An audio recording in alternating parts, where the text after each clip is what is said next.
Hello friends, today we are going to know more about architecture timeline. Architecture timeline is an important tool to enhance our understanding of the subject history of architecture. As we all know that there are many factors which govern the making of a building.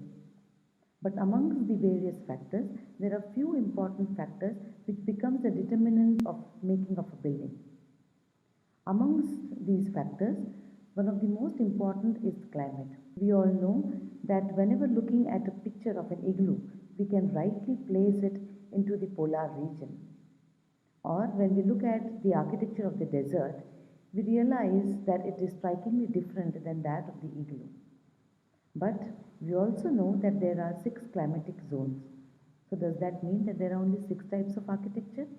Definitely not. There are various types of architecture. So what is the other factors which make the building? The second important factor is the building material itself. If we start listing the various building material, we will find that every building material has its own role to play, and accordingly the technology was developed.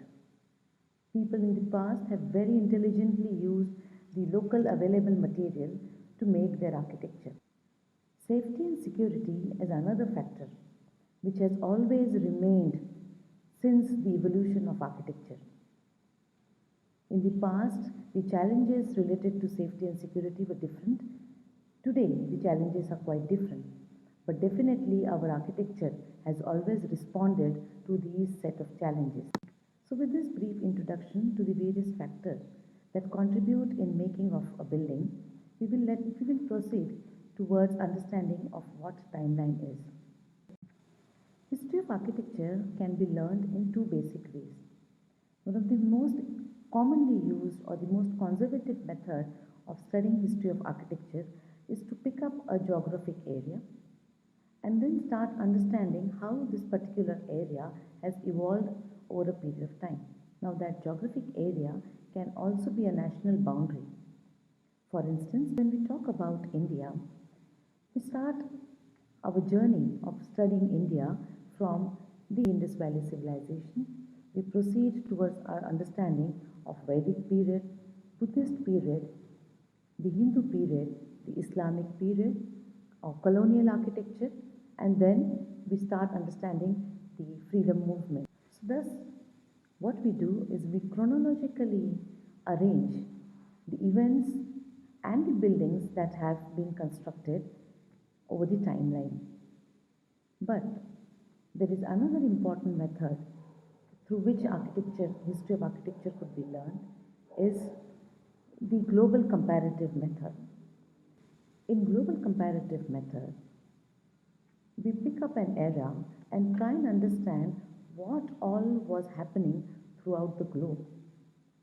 For instance, if we take the 3rd century AD, then what we do, we try and understand what was happening in the different continents and try to compare them as against the chronological comparative method of understanding evolution of a particular region.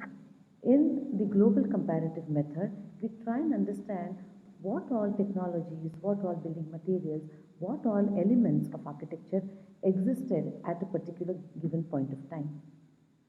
But if we want to enhance our understanding or make history of architecture all the more interesting, it is important to merge both these methods, where we start with a particular region, we understand the geographic condition, the climatic condition, the way people are living, the social condition, the economic conditions, but then we take a pause and then understand in that particular era what all was happening in different parts of the world, how people were living, what kind of trading happened, what kind of climate existed, how people of the same period responded to the different climatic conditions in different ways, how they intelligently use the building material. So every time if we start with the chronological method, it is always good to take a pause, look at what is happening around, and then again come back to the conservative method of learning. Thus here comes the role of timeline. One can be extremely creative in drafting the timeline and to make it all the more interesting and presentable. The simplistic way of drafting a timeline is you start putting up the different eras or different styles in a linear order. So starting from the left, which is the oldest, and then moving towards the right, which is the most recent. To make it all the more interesting, one can go a step ahead by putting these images over the map.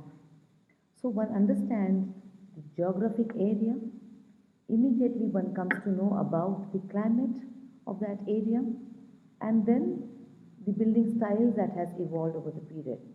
This method has been demonstrated in the book Global History of Architecture by Professor D.K. Ching. It's one of the wonderful books where he tries to open up the map, and for a particular area and compare it with the different regions of the world. As against, if you refer the book History of Architecture by Sir Bannister Fletcher, you would realize that the book is drafted in such a way where we have the chronology in terms of style. Therefore, timeline can become one of the basic tools to understand history of architecture. Now, the ways could be different. The focus can definitely be different. But definitely every type of timeline or every method has its own advantages. So with this basic introduction to the subject history of architecture, let us meet in the next video, which will focus on understanding of particular styles in the different regions. Thank you.